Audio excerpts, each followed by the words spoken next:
Today, we're going to be asking the question on whether or not the Tartarians, or ancient Scythians, Celts, Druids, were carnivores. Try to detach from the mainstream materialistic perspective of eating flesh and not see this as just vegan propaganda. I will make it clear towards the end of the video the diet that I prefer. We truly appreciate all the support lately, guys, and if you could keep sharing these videos, it would really mean a lot. With that said, let's get started.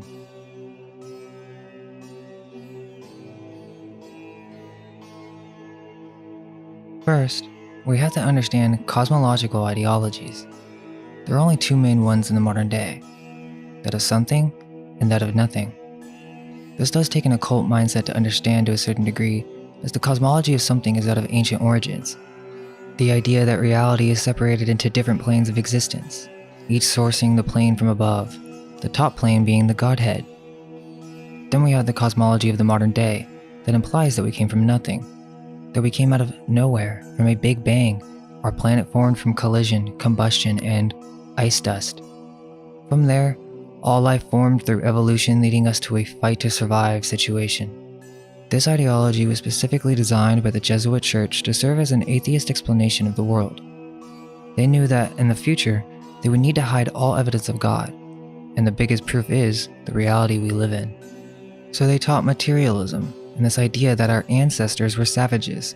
They hid the ancient knowledge of the Druids, also known as Tartarians, because it would expose the ancient advanced ancestry of humans. This was necessary to suppress the church in order to continue their agenda of world domination. So you have to decide, what cosmology do you belong to? Do you belong to the concept that we came from monkeys and materialism? Or do you believe in spiritual bodies of existence and metaphysical experiences? Remember, you can't have both. If you believe that the ancients were carnivores and that we came from a fight to survive situation, you are subconsciously promoting the cosmology of materialism. Psychic phenomena and spiritual experiences actually completely contradict the mainstream view of science, globe, and evolution. We all inherently know about these things, the astral body, dreams, telepathy type experiences, and I think many of us have experienced this, yet we fall for this Jesuit trap of materialism, and the majority of the human population believes that they have to eat meat to survive. And it's important to note, you only had to eat meat to survive if you come from this cosmology worldview of evolution, which, remember, I'm insisting is a falsity made up by the Jesuit Church. If you come from the cosmology of something, or spiritual planes, then you know that we came from light. We are advanced spiritual beings, and slowly, we de-evolved through many different ages. This is the most ancient tradition, as many Greek philosophers mention this golden age. Many know that Tartaria was a free energy society, and some even mention that they didn't eat at all, since many of the cities around the world that were Tartarian actually don't have sewage systems. Check out the video on the Great Stink if you haven't seen that. But from my research, the Tartarians are the ancient Scythians, Celtic Druids, or the quote Aryan race. In our next video, I plan on debunking the common lie that Aryan implies a white race. It actually means noble ones, which is outside the scope of this video, but we have a video coming out next that will put it all together. First, we must understand the differences between cosmological ideologies. Did our ancients come from monkeys? Or is there a spiritual ancestry that we were not taught in the school system that in fact is the most ancient occult tradition that we have?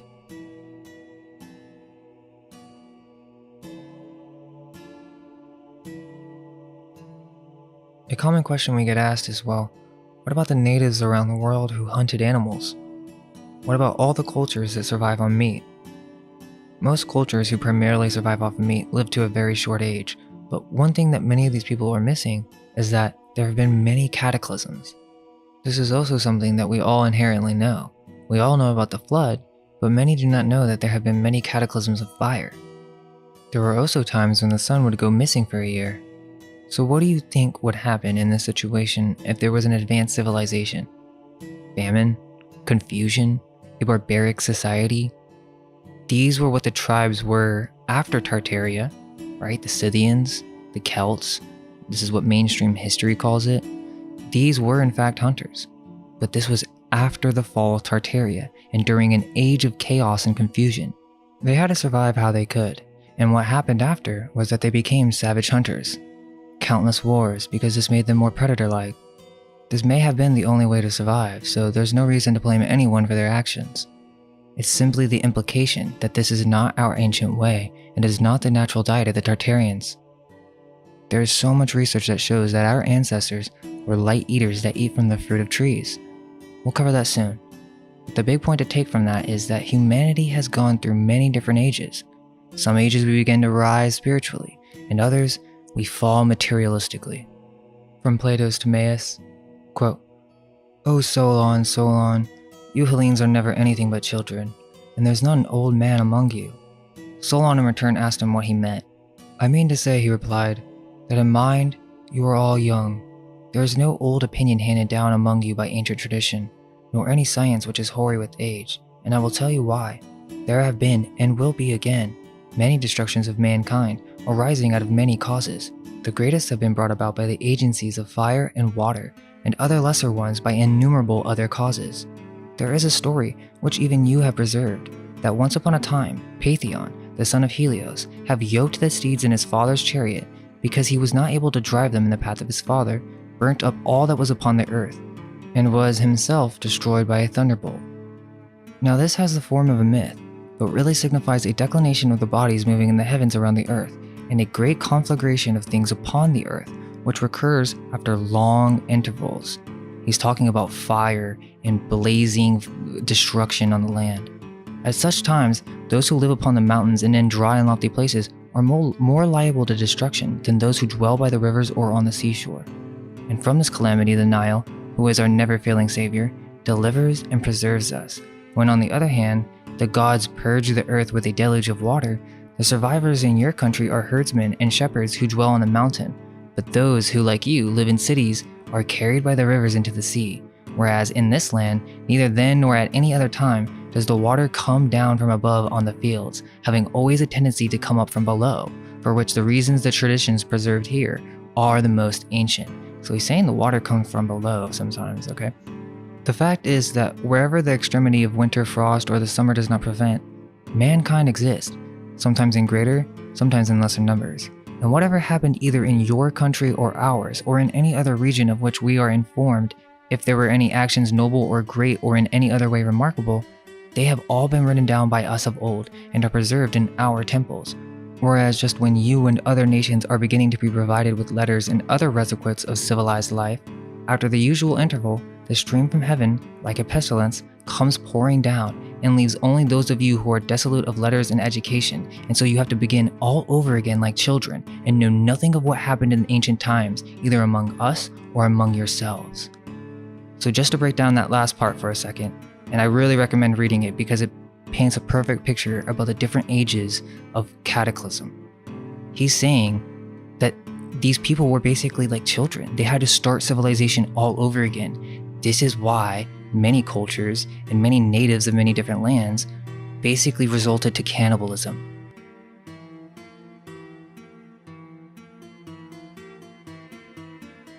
So ask yourself the question, what was the norm that you grew up to?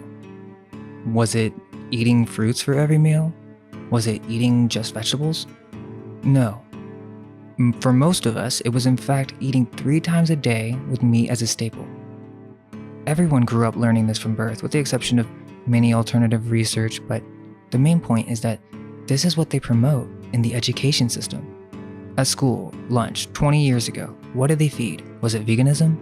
No, it was all carnivore-based system. They pushed evolution in the public schools, and no spirituality is taught in any regards. Does that not make you slightly suspicious about evolution?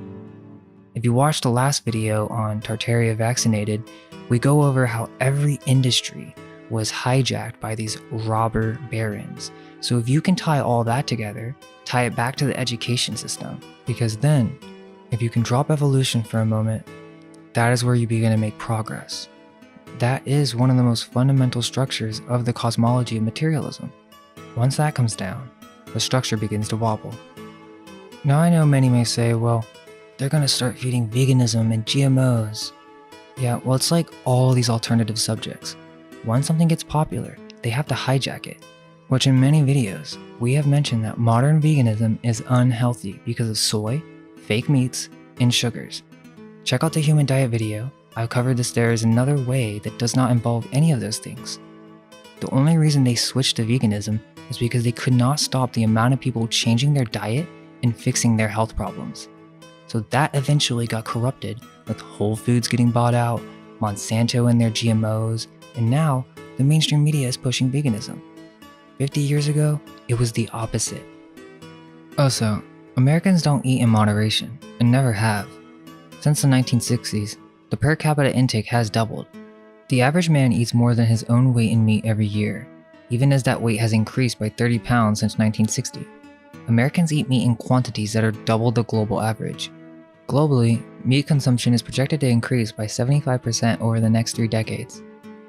Robert Coleman Atkins was an American physician and cardiologist best known for the Atkins diet, which requires close control of carbohydrate consumption and emphasizes protein and fat as their primary sources of dietary calories, in addition to a controlled number of carbohydrates from vegetables. The commercial success of Atkins' diet plan led Time to name the doctor a Person of the Year in 2002. The Atkins diet has been described as one of the most popular fad diets in the United States. So let's be honest when we say that the mainstream promotion of diet was the Atkins diet. This only changed to veganism once people started waking up to the concept of whole organic foods. Go ahead, Dr. Ornish.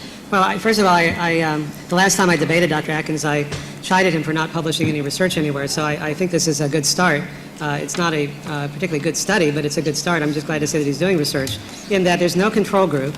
We don't know what these patients were eating when they started. I mean, they could have been eating a diet even higher in fat when they started. There's no baseline data at all. There was no change in the LDL. And the only published study that was done of an Atkins diet was done in 1980 by John LaRosa in the Journal of the American Dietetic Association. And they found that the LDL did go up and the cholesterol levels did go up. And so I think that while I applaud the beginning of doing research, I think that we need to evaluate research based on the standards of good science. Yeah, and I want to just say I agree with everything that you said. I applaud Dr. Bethay. You're helping people become more aware of the importance of limiting the intake of simple sugars. But I do strongly disagree with your statement that heart disease is an inevitable fact of aging. It's an inevitable fact of aging when people eat a diet like people in this country have eaten. But in other cultures, heart disease is quite rare even when people get older. So I think we can give people a more hopeful message that there actually is a lot they can do. And if you can stop or reverse heart disease, then you can probably prevent it. It's not such a leap of faith. Let me ask the protein folks, I'm sorry to lump you, and one thing I think, Dr. Sear, is very important. Can you explain that how your diet is specifically different from Atkins? Well, as I tried to point out in the presentation, that the diet is based on 2 words most Americans hate to hear: balance and moderation. When you're eating 10 to 15 servings of fruits and vegetables per day, I don't think anybody could disagree with that. If you're never eating any more than 3 to 4 ounces of low-fat protein at a meal, I don't think anyone can disagree with that. And if you're adding small amounts of heart-healthy monounsaturated fat to your diet, I don't think anyone could disagree with that. What we have is, from the standpoint, we have, a misconception here. We have to basically, as I said earlier, get back and look at this epidemic of obesity from a different perspective. Treat it as a disease and find the most appropriate blood parameter that predicts it, and that is excess insulin. If you're following Dr. Ornish's diet and your insulin levels are under control, keep following it. If you're following Dr. Atkins' diet and your insulin levels are under control, keep following it on a lifetime basis. But if both those 2 extremes are not working for you, then begin to moderate your diet and eat the things that we are genetically designed to eat. We're designed to eat fruits and vegetables. We are not designed to eat grains. They did not exist on the face of the earth 10,000 years ago. Well, thank you for that. And Dr. Atkins, following up on, let's say, the severe, which you're usually put in that category, would you have a patient that would come to you? Because I think about the importance today about treating the individual and everybody's individual lifestyles, food preferences. Have you had people who come to you and you'd say to them, I don't think this is for you? Well, 50% of my patients, I don't think it's for them, because 50% of my patients don't have a weight problem. Okay, of the people who do have a weight problem. That rarely happens. If the weight problem is serious, then I'm going to work on restricting carbohydrates. They may have some other problems. I'd never put any 2 people on the same diet because we do food allergy testing, so we know right from the very beginning which foods certain people have to avoid, and that's not the same in other people. And they may come in with a different problem. I don't want people to think that most people come to me with a weight problem. Only about 10% of the people come to me. It's because I am a cardiologist. Most of the time they come to me because they were told the same thing that David Letterman heard. You've got to have a bypass, only these people weren't intimidated enough to get it right away. They came to see me And 85% of those people didn't need a bypass after we went on our program. This is why I sort of resent the idea that people are saying that my diet is not heart healthy. If it were not heart healthy, we wouldn't be reversing heart disease and getting these people who were having chest pain on a little bit of exertion out there running and jogging a few months later. This brings me to Dr. Ornish to follow up on that. Dr. Ornish, would you then, this is a question from someone in the audience, tiny handwriting, by the way, with your focus being on disease prevention diet and reversal diet, would you at any time recommend a high-protein diet for severely obese individuals? I mean, high-protein fasting? Well, first of all, let me say that I would love to see some data from Dr. Atkins showing that he can actually get reversal of heart disease, measuring the underlying disease process. Well, we're working on it. Well, good. I'd But love to see it. we're not as good a fundraiser as you are. We have to dig into our own pockets. That's the problem. I'm sorry. Carolyn, can I address that issue? I think with the number of books you've sold, you could probably fund your own studies. I highly recommend anybody who thinks meat eating is healthy to check out that debate. Atkins didn't do too well. Just imagine this. Keto is much worse than the Atkins diet. It actually speeds up the process of toxicity. Keto is the worst fad to have ever come to the human race. It is the promotion of a strict carnivore diet. People say vegans are getting unhealthy, and most of the vegans who are getting unhealthy have no clue what they're doing, but many are getting sick on keto because they as well have no idea what they're doing. They're losing their hair, and yes, I can understand the short-term benefits of keto, but this is only because your body is so filled with mucus that it cannot absorb minerals. The only way for you to do so is by filling yourself with even more toxins. In the long run, you will begin to see different side effects from eating a keto diet. It will not heal you, it will not detoxify you, it will only fill your body with more acids and block your lymphatic system from working properly. The keto diet gives you a much higher risk of heart disease due to saturated fats. You can have kidney stones, constipation, nutrient deficiencies because of all the mucoid plaque. This whole idea that humans are made to be omnivores and that we can eat meat on a daily basis directly stems from the mainstream promoting cavemen, evolution, and a world without God. The religious meat eaters are a serious contradiction in that they belong to the cosmology of God or spiritual planes, yet they eat as if they belong to the cosmology of materialism. The Bible makes it very clear what is and not food. Let's first start off with the King James Bible. Quote, "And God said, Behold, I have given you every herb-bearing seed which is upon the face of all the earth, and every tree in which is the fruit of a tree yielding seed. To you it shall be for meat." Now I want you to notice how they include meat in this verse. This was purposefully added by the Jesuit Phoenician-controlled Francis Bacon. Let's look at some older versions. Hebrew. God said, "See, I give you every seed-bearing plant that is upon the earth, and every tree that has a seed-bearing fruit. They shall be yours for food." Greek. And God said, "Behold, I have given you every seed-bearing grass, which is on the earth, to produce seed, and every tree which has in itself the fruit of the seed that it has produced, it will be food for you." So why does the King James Bible say meat? Well, it's like the priest of Egypt was trying to tell Solon. This was written from the perspective of a corrupted civilization, and they wrote these translations. Think about the foundation of your ideologies. Do you believe in evolution? Do you believe that we came from cavemen and had to fight to survive? As I mentioned before, there were multiple cataclysms that caused different civilizations to fall into barbarism. But if you believe in advanced civilizations of the past, like Atlantis, that is in a complete contradiction to the mainstream timeline of evolution. Why don't you think they teach about Atlantis in the school system? They've known about it since the 1800s. It's because it would blow the theory of evolution out of the water, and the only explanation left would be that of spiritual planes, as above, so below. You also can't have spiritual carnivores on a globe that came through random coincidence. What is consciousness? What are other planes of existence? Many of these natives were shamans. This contradiction shows one's lack of knowledge of the occult. Check out the video Occult vs. Globe if you haven't seen it yet.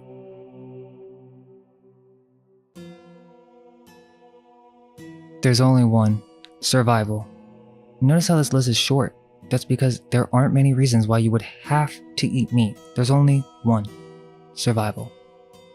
There's no other food on the land, there's no fruits, there's no plants, there's nothing but animals. And even in those situations, many would rather not kill off the remaining population for their own egotistical survival. This just develops the reptilian brain. I'm going to use the term meat eater, and by no means, I'm not trying to insult anyone or cause more division. By meat eater, I mean the ideology of those who consciously believe that meat is either essential for living or that it is in fact healthy. So let's go over some comments that we have gotten from some meat eaters on the channel. The cycle of life argument. There are many variations of this argument, but the gist is, if we look at nature, every other animal eats other animals to some extent or another, so why would it be any different for humans? Again, this means you belong to the ideology of materialism and evolution. In the cosmology of spiritual planes, we have slowly de-evolved from our original state. We have become more material due to corruption.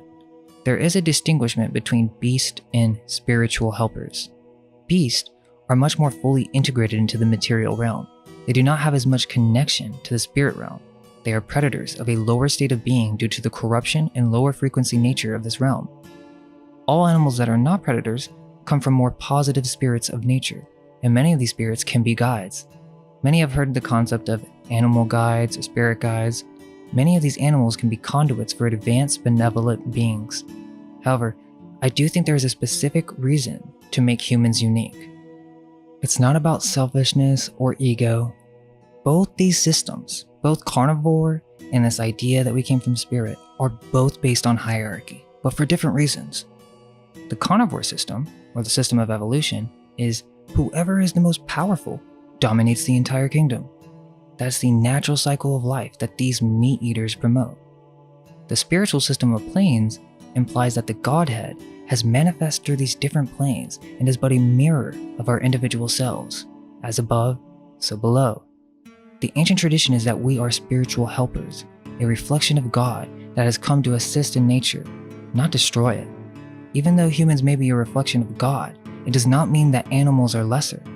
As the Bible states, man was created before the animals, and the animals came after. Let's remember that. I'm also not coming from a Christian tradition either. If you would like to know where we stand, check out the Ignored Christian Origin series. So, man is a guiding force in nature, not a destructive force of nature. Another aspect to this is spiritual predator animals, or otherwise known as vampires. These do manifest in nature. Snakes are a perfect example. They were revered by many cultures for their occult-like power, but more so by the ancient cultures because it represented the Kundalini energy. However, these snakes in this realm are in fact spiritual vampires. They exist both on the physical and spiritual planes of existence, and they use their occult powers to prey on other victims. Don't get it twisted. These are not true reflections of God, but a corruption of God. Demons, parasitic worms, viruses, and vampires are all examples of these spiritual predators. They extract the life force of other animals. That's what's happening to humans right now, but the worst part is that they aren't even aware of their occult powers, so it makes it lesser than a vampire. Humans are becoming materialistic beasts within the carnivore-based system. The vegans are weak argument. This is said many times and shows how integrated many are into the carnivore-based system and all the biased studies that were paid off to promote it. Just type in vegan bodybuilder. Are you saying these people are all fake? There's countless ways to get protein on a vegan diet. A common thing meat eaters say is cholesterol equals testosterone. That's just a flat out lie. First off, your body creates its own cholesterol, and if your body was in harmony, you would produce all the testosterone you need. But furthermore, we aren't even promoting veganism.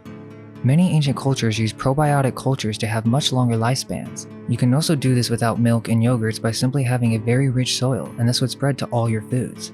It's about facilitating an environment in which everything is benefiting each other. These probiotics can increase testosterone, and there is scientific evidence for this. Simply changing your will and focus can change testosterone levels as well. Taking cold showers can increase testosterone. Animal cholesterol does not equal strength. What it really means is that you get your sustenance from another being, and that you may be suffering from atherosclerosis. When you eat animal fats on a daily basis, you're actually building up so much plaque in your arteries that you begin to slow circulation. This is scientific fact. Watch the nutrition debate if you aren't satisfied. The how do you get certain nutrients argument. Well, once you look into this, you find out that you can get everything you need from plants. How about the myth of calcium? Sesame seeds, yellow peppers, kale, and leafy greens. Okay, what about protein? It's in every single vegetable: lentils, quinoa, chia seeds, hemp, nuts. Go look it up right now if you're a meat eater. Many have never even taken the time to do so. What about vitamins? There are a couple vitamins that meat eaters say vegans aren't getting enough of. How about B12? Many vegans who start out end up getting sick because they're not getting all the nutrients they need.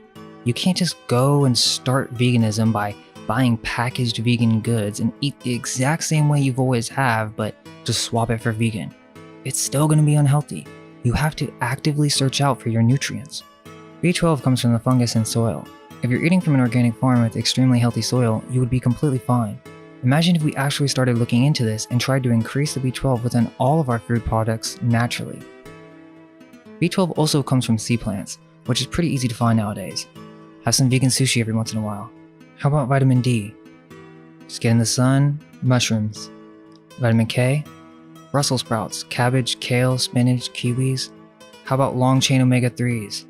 You really don't need that much. Meat eaters oversaturate, but you can get these from walnuts, flax seeds, chia seeds, hemp seeds, edamame, seaweed, and algae. It's the same thing with iodine. You can get it from greens and sea plants. What about iron? Lentils, beans, grains, nuts, seeds, many different vegetables. Then we have calcium, which we already mentioned. You can get it from seeds and vegetables. So, what is your argument against a whole food raw diet that also may include fermented and probiotic cultures? There is proof that it reverses heart disease. No other diet can completely reverse heart disease. There are no scientific studies that shows keto actually reverses atherosclerosis. It doesn't exist.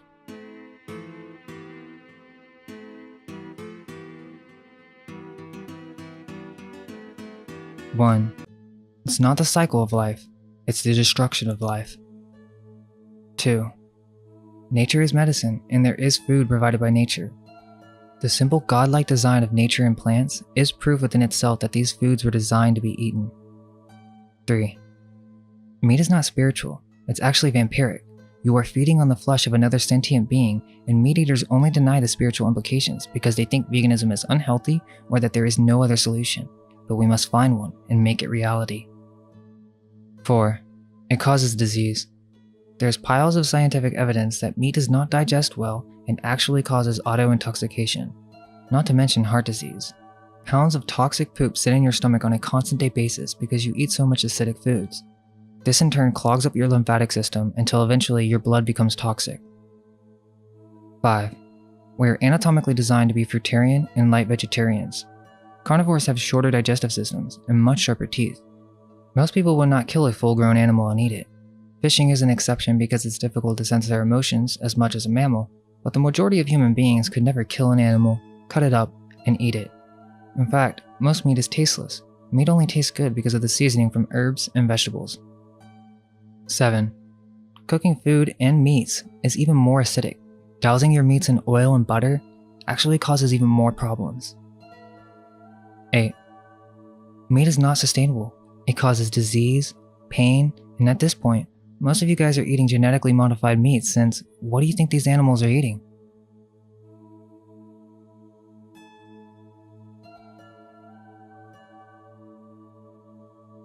The quick answer is no. However, it's not impossible to be spiritual while eating meat. As we mentioned, there is conscious and unconscious vampirism, where people harness the energy of other living beings. But just because you eat meat, I wouldn't say that doesn't make you a spiritual person. It just means slowly but surely you are corrupting your temple. And as time progresses, you will become more and more like a beast. You'll begin to lose touch with the more spiritual aspects of yourself. You're a spiritual being whether you like it or not. However, eating meat, the actual act of eating meat, is more of a spiritual vampirism. But I wouldn't say it's spiritual in the sense of connecting closer with God or your higher self. In fact, if you were to take on a lighter diet that does not involve the digestion of flesh, you would see that you begin to remove these toxins outside of your body. You will see it in your feces, urine, and sweat. You shouldn't smell that bad, and most people aren't aware of how smelly the insides of their intestines truly are.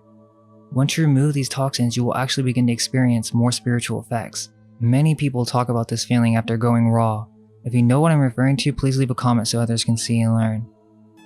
It's not to say that you can't have a spiritual experience while eating meat, but that one diet is more suited for the spiritual experience, and that is our ancestral diet of eating in harmony with nature. Eating meat is not harmony, and many meat eaters insist that this is somehow the cycle of life, yet if meat was so spiritual, explain how meat production and sales have gone up in the last 50 years, and yet I don't see a nation of spiritual gurus. The same argument could be said for mainstream vegans, as they are eating lab-grown meats, GMOs, and sugars. I got that, but remember, we're not promoting mainstream veganism. We are promoting the diet of the ancients.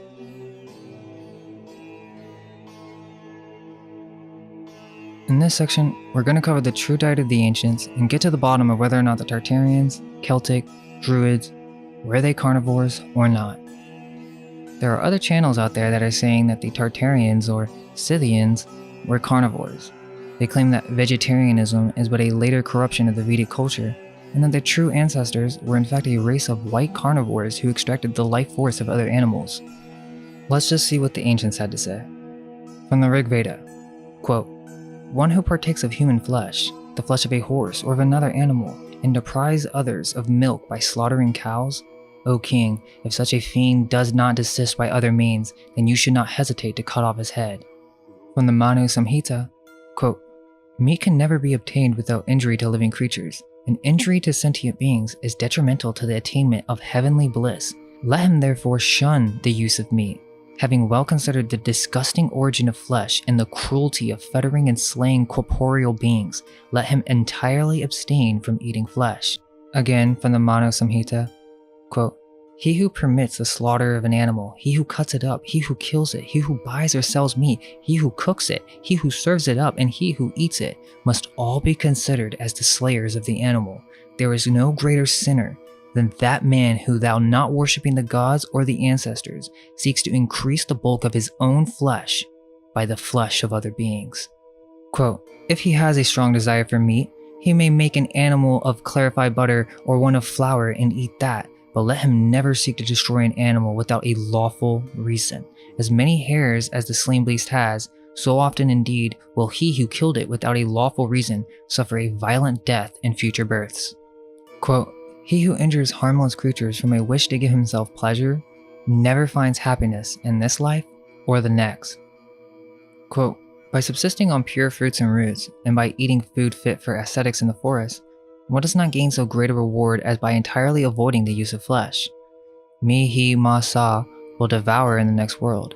Whose flesh I eat in this life, the wise declare this to be the real meaning of the word flesh, mam sa." Quote, "He who does not seek to cause the sufferings of bonds and death of the living creatures, but desires the good of all beings, obtains endless bliss. He who does not injure any creature attains without an effort what he thinks of, what he undertakes, and what he fixes his mind on." Quote, "By not killing any living being, one becomes fit for salvation." We move to the Mahabharata, quote, "He who desires to augment his own flesh by eating the flesh of other creatures lives in misery in whatever species he may take his next birth." Quote, "The purchaser of flesh performs violence by his wealth. He who eats flesh does so by enjoying its taste. The killer does violence by actually tying and killing the animal. Thus, there are three forms of killing: he who brings flesh or sends for it, he who cuts off the limbs of an animal, and he who purchases, sells, or cooks flesh and eats it. All these are to be considered meat eaters." And to the channel that was saying that vegetarianism is but an early corruption of the Vedic culture, the Mahabharata is over 5,000 years old, according to mainstream history. Quote, "The sins generated by violence curtail the life of the perpetrator. Therefore, even those who are anxious for their own welfare should abstain from meat eating." Bhishma stated, "Numberless discourses took place between the rishis on the subject. O scion of Kuru's race, listen, O Yudhishthira, what their opinion was." Quote, "The highly wise 7 celestial rishis, the Valakshilas, and those rishis who drink the rays of the sun, all speak highly of abstention from meat. The self-created Manu has said that the man who does not eat meat, or who does not kill living creatures, or who does not cause them to be killed, is a friend of all creatures. Such a man is incapable of being oppressed by any creature. He enjoys the confidence of all living beings. He always enjoys the praise of the pious. The virtuous Narada has said that the man who wishes to multiply his own flesh by eating flesh of other creatures meets with disaster. Quote, that man who having eat meat, gives it up afterwards, wins merit by such a deed that is so great that a study of all the Vedas or a performance, O Bharata, of all sacrifices, Vedic rituals, cannot give its like. Quote, that learned person who gives to all living creatures the gift of complete assurance is forsooth regarded as the giver of life breaths in this world. Quote, men gifted with intelligence and purified souls should always treat others as they themselves wish to be treated. It is seen that even those men who are endued with learning and who seek to acquire the greatest good in the shape of liberation are not free of the fear of death. Quote, what necessity be said of those innocent and healthy creatures gifted with the love of life, when they are sought to be killed by sinful wretches living by slaughter? Therefore, O king, know that the discarding of meat is the highest refuge of religion, of the celestial region, and of happiness. Abstention of injury to others is the highest religion. It is, again, the highest penance. It is also the highest truth from which all duty emanates. Quote, flesh cannot be had from grass or wood or stone. Unless a living creature is killed, it cannot be procured. Hence, is the fault of eating flesh. The celestials, who live upon sava, svada, and nectar, are given to truth and sincerity. Those persons, however, who are satisfying the sensation of taste, should be known as rakshasas, flesh-eating demons, pervaded by the quality of darkness. Quote, if there were nobody who ate flesh, then there would be nobody to slay living creatures. The man who slays living creatures kills them for the sake of the person who eats flesh. If flesh were not considered as food, there would then be no destruction of living creatures. It is for the sake of the eater that the destruction of living entities is carried on in the world. Since, O you of the great splendor, the period of life is shortened by persons who kill living creatures or cause them to be killed, it is clear that the person who seeks his own good should give up meat altogether. Those dreadful persons who are engaged in the destruction of living beings never find protectors when they are in need. Such persons should always be molested and punished, even as beasts of prey. Quote, the man who seeks to multiply his own flesh by eating the flesh of others has to live in the world in great anxiety, and after death has to take birth in different races and families. High rishis given to the observance of vows and self-control have said that abstention from meat is worthy of praise, productive of fame and heaven, and a great satisfaction itself. This I heard formerly, O son of Kunti, from Markandeya, when the rishi discoursed on the sins of eating flesh. Quote, he who purchases flesh kills living creatures through his money. He who eats flesh kills living beings through his eating. He who binds or seizes and actually kills living creatures is the slaughterer. These are the three sort of slaughter through each of these acts. He who does not himself eat flesh, but approves of an act of slaughter, becomes stained with the sin of slaughter. Quote, that wretched man who kills living creatures for the sake of those who would eat them commits great sin. The eater's sin is not as great. The wretched man who, following the path of religious rites and sacrifices as laid down in the Vedas, would kill a living creature from a desire to eat its flesh, will certainly go to hell. The man who, having eaten flesh, abstains from it afterwards acquires great merit on account of such abstention from sin. He who arranges for obtaining flesh, he who approves of those arrangements, he who kills, he who buys or sells, he who cooks, he who eats it, acquires the sin of those who are all considered as eaters of flesh. Therefore, that man who wishes to avoid disaster should abstain from the meat of every living creature. Quote, listen to me, O kings of kings, as I tell you this. O sinless one, there is absolute happiness in abstaining from meat. O king, he who practices severe austerities for a century and he who abstains from meat are both equally meritorious. This is my opinion. Quote, Yudhisthira said, alas, those cruel men who, not caring for various other sorts of food, want only flesh, are really like great rakshasas, meat-eating demons. Quote, Bhishma said, that man who wishes to increase his own flesh by the meat of another living creature is such that there is none meaner and more cruel than he. In this world, there is nothing that is dearer to a creature than his life. Hence, one should show mercy to the lives of others as he does to his own. Forsooth, O son, flesh has its origin in the vital seed. There is great sin attached to its eating, as indeed there is merit in abstaining from it. Quote, There's nothing, O delighter of the Kurus, that is equal in point of merit, either in this world or in the next, to the practice of mercy to all living creatures. Quote, hence, a person of purified soul should be merciful to all living creatures. That man, O king, who abstains from every kind of meat from his birth, forsooth, acquires a large space in the celestial region. They who eat the flesh of animals, who are desirous of life, are themselves later eaten by the animals they eat. This is my opinion. Since he has eaten me, I shall eat him in return. This Oberata forms the character of Mamsa, meaning flesh, or Mamsa mihi, or mihi will eat for having eaten him. The destroyer is always slain. After him, the eater meets with the same fate. Quote, he who acts with hostility towards another becomes victims of similar deeds done by the other. Whatever acts one does in whatever's bodies, he has to suffer the consequences thereof in those bodies. Quote, abstention from cruelty is the highest religion. Abstention from cruelty is the greatest self-restraint. Abstention from cruelty is the highest gift. Abstention from cruelty is the highest penance. Abstention from cruelty is the highest sacrifice. Abstention from cruelty is the highest power. Abstention from cruelty is the greatest friend. Abstention from cruelty is the greatest happiness. Quote, gifts made in all sacrifices, rituals, ablutions performed in all sacred water, and the merit which one acquires from making all kinds of gifts mentioned in the scriptures, all these do not equal in merit as abstention from cruelty. So let's just keep in mind that this is one of the most ancient texts that we have. So this whole idea that vegetarianism is but a corruption of later ages, this text makes it very clear how the ancients thought, and you have to understand that the Vedic culture is actually but a later derivation of much more ancient traditions like those of Atlantis. And so this is a spiritual tradition, and from these texts you can actually feel the philosophy. There is no philosophy behind eating meat. If so, feel free to let me know what it is. So we move on to the Bhagavata Purana. Quote, those who are ignorant of real dharma, and though wicked and haughty account themselves virtuous, kill animals without any feeling of remorse or fear of punishment.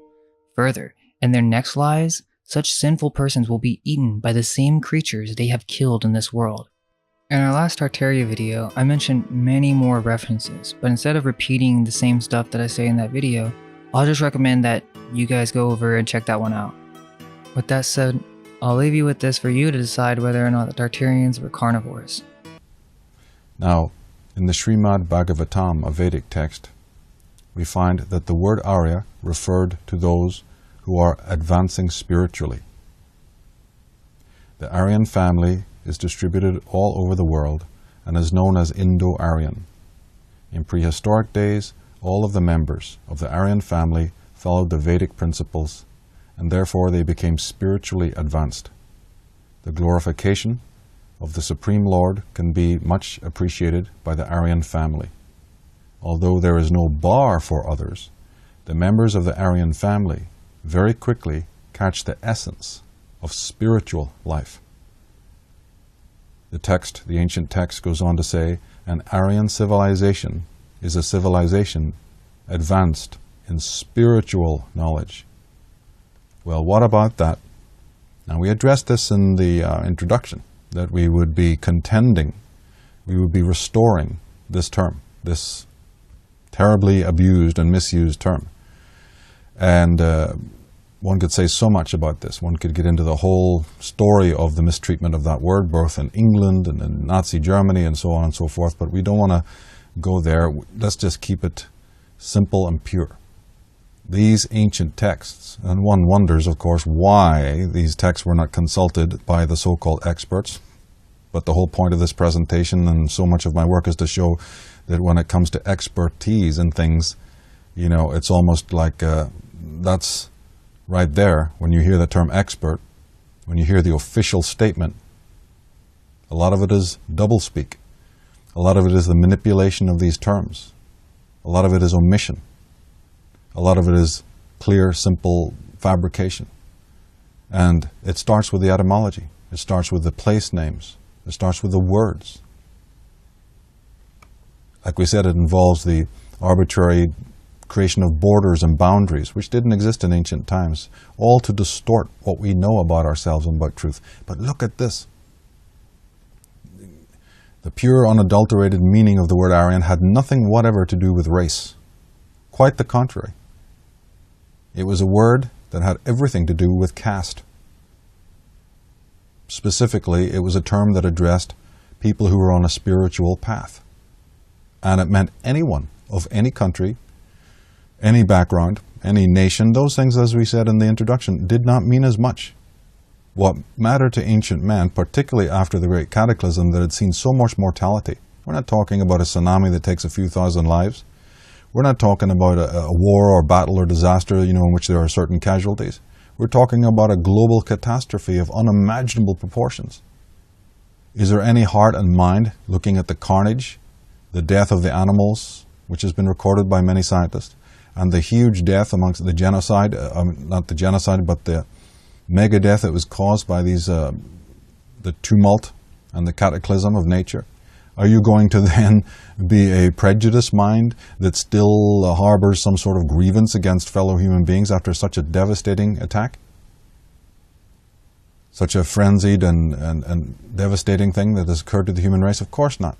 Well, what you might be interested in, as you were interested in, as your forefathers were interested in the prehistorical days, and which, if only we were still interested in, was moral superiority, spiritual advancement.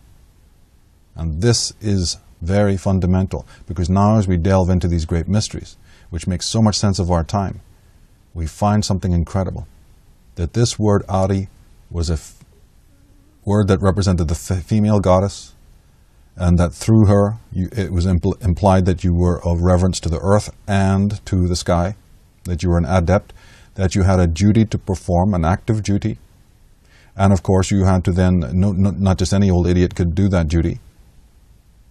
So you had to be a person who had matriculated and advanced and had purified, and just like certain people, are able to communicate excellently today with animals, well, that's what we're talking about. A highly sensitized, highly advanced individual, a shaman, somebody who gets up at night to watch the stars, the minute movements of the planets and the luminaries, somebody who knows an enormous amount about the herbs of the world. And if you study Irish mythology, it's clear that they had a tremendous knowledge of herbs in the most ancient of days. You had to be an Ari, a noble one. These ancient texts of the Vedas, they may be situated in India, of course, but as we said, on the Saraswati River, on the Ganges, on the Indus River, were giant communities, in which Western men, the great noblemen, the great ambassadors of truth from the far West, whose appearance was very different, but they've left their genes, they've left their racial traditions and so on there. These individuals were revered. They were men of knowledge, men of architecture, men of astronomy, and so on. And their name, start with the word, start with the etymology, and the whole contorted knot, the Gordian knot of lies begins to unravel. Or continue believing what the history books tell you about this term and this word, and about everything else that they put forward. Now, Swami B.V. Giri, in his book The Aryan Invasion, an expert, of course, on the ancient Vedic texts like the Srimad Bhagavatam, he says the Sanskrit word Aryan refers to one who is righteous and noble. It is also used in the context of addressing a gentleman, Arya Putra, Arya Kanya, etc. According to Mueller's etymological explanation, and he's talking there about the historian Max Mueller, Mueller's etymological explanation, the meaning of Arya is given as excellent, best, followed by respectable. It's a noun, like master, lord. It means worthy, honorable, excellent. The upholder of Aryan values.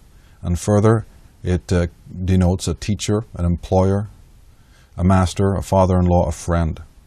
Back to the Srimad Bhagavatam. And you can see excerpts of this book online. From the stanzas and passages of the Srimad Bhagavatam, it says, Aryans do not kill even a single plant unnecessarily. There we are again, back to the difference between the murderous, treacherous, self-serving, narcissistic criminal syndicates that we have running the world today,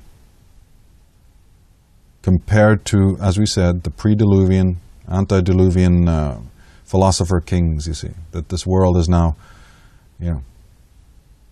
not graced by anymore. They say Aryans do not kill even a single small plant unnecessarily, not to speak of cutting trees for sense gratification. Aryans do not distinguish between lower and higher grades of life. Aryans do not distinguish between lower and higher grades of life. Ever think and contemplate the difference between hierarchy and holarchy? Well, we've got evolutionists, we've got hierarchies, we've got you, somebody above you and you below, and then somebody, poor sucker, below you. We're living in hierarchies here. Ever thought about that might be one of the reasons why the life is in the horrendous, dysfunctional state that it's in? If you have questions on what the diet should be, then I highly recommend watching the Human Diet 2020 video. I've gotten many messages from people that say they have been truly transformed by it. Let us know if you have any questions. And stay tuned, as this is actually part of a bigger idea. I first needed to establish some groundwork in the concept of whether or not the ancients were carnivores, so I decided to do it in separate videos. We truly appreciate all the support, and may our minds be unveiled.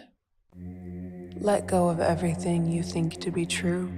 Relax the mind and ask the question, do I truly understand what this reality is?